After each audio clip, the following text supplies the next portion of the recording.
Être capable de gérer ses complexes en milieu professionnel et être productif. Ce sont les outils donnés aux agents de la fonction publique lors de la conférence initiée par la mutuelle des agents du ministère de la fonction publique, MAFOP. Aujourd'hui, pour une personne dite valide, quand elle arrive, ne serait-ce que même pour le simple choix dans son administration, peut se sentir frustré parce qu'il considère qu'il mérite le poste et quelqu'un d'autre a été choisi. Et pour ça, il peut ne plus être productif. Nous savons que nous soyons en situation de handicap ou non, nous avons quelque part un complexe en milieu professionnel. Donc il était important d'organiser cette activité sous la houlette aussi de Madame le ministre. Parmi les solutions proposées, la formation continue. Pour la conférencière, la connaissance est aussi un moyen de s'affranchir des complexes en milieu professionnel. Le travailleur n'est productif que s'il apprend, que s'il évolue, que s'il acquiert de nouvelles connaissances. Et c'est pour ça que dans les parcours professionnels, il est important d'intégrer les formations comme renforcement de capacité pour permettre à tout agent, à tout travailleur de pouvoir évoluer par rapport au temps qui passe. On ne peut pas commencer une carrière il y a 20 ans et pendant 20 ans ne pas avoir droit à une formation.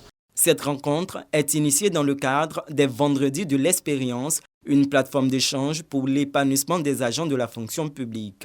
Ils ont été invités à changer de regard sur les personnes en situation de handicap et à voir au-delà, c'est-à-dire la compétence.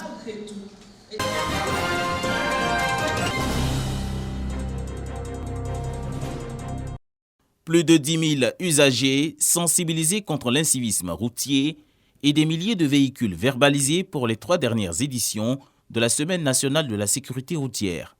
Le ministère des Transports récidive pour la 4e fois du 3 au 10 mai 2023 sur toute l'étendue du territoire national.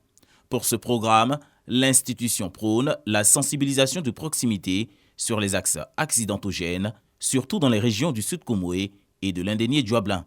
Pendant cette période, des postes de sensibilisation seront tenus dans les principales villes du pays et sur les axes accidentogènes identifiés dans le cadre de la stratégie nationale de sécurité routière, notamment les axes Abidjan à Boisseau-Noé, Abidjan à Bangourou, Abidjan Yamoussoukro Wangolo et Yamoussoukro Boisflé Daloa. La recrudescence des infractions comme l'excès de vitesse, le non-port de la ceinture et la conduite en état d'ivresse ont notamment été abordées pour cette 4e édition. Les actions de sensibilisation et éventuellement de répression seront axées sur les infractions récurrentes qui ont été constatées lors des éditions précédentes. Il s'agit notamment de l'excès de vitesse, de l'usage de téléphones en situation de conduite, du défaut d'éclairage du véhicule. D'autres dispositions particulières sont annoncées. Un accent particulier sera mis sur les dispositions particulières à observer lors de la conduite par temps de pluie. Ça va concerner le dispositif d'éclairage, les essuie-glaces, les pneumatiques, la vitesse à adapter.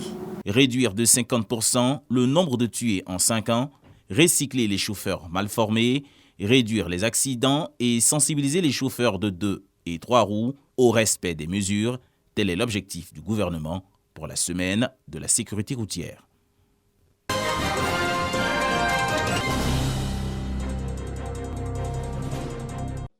La Jeune Chambre internationale Abidjan Élite se veut le fleuron de la formation d'entrepreneuriat de la jeunesse ivoirienne.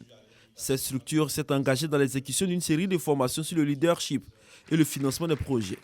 Il s'agit pour cette organisation de s'inscrire dans la dynamique du gouvernement, de faire de cette année 2023 l'année de la jeunesse. À côté de ces actions, la JCI Abidjan Élite œuvre dans les actions communautaires, d'où cette rencontre à mi-parcours pour faire le bilan des actions. Eh bien, pour les 6 prochains mois, il est également prévu une masterclass dédiée spécialement à l'entrepreneuriat, un autre séminaire de renforcement des capacités dans le domaine de l'agriculture, un dernier séminaire à réaliser sur le domaine de l'agriculture et nous aurons par la suite des activités de renforcement des capacités à travers les séances de formation interne pour le développement personnel des membres de notre organisation qui assureront le futur des élites de demain. Le président exécutif national de la Jeune Chambre internationale salue l'engagement des jeunes à s'inscrire dans la dynamique gouvernementale. Pour lui, la Jeune Chambre reste la meilleure école de formation pour les jeunes entrepreneurs et leaders. Il y a un déficit de connaissance du cœur de métier dans lequel ils ont décidé de s'investir. Et c'est pour cela que nous sommes de tout cœur avec le président de la République. Mais nous, à notre niveau, étant une organisation citoyenne également, nous décidons de mettre la formation au cœur de nos actions que nous menons pour soutenir cette décision du président de la République. Pour les mois à venir, la JCI Abidjan Élite compte investir le terrain pour les actions communautaires dans le secteur de la santé et de l'éducation. Le clou sera la visite aux bénéficiaires des formations qu'elle a déjà initiées.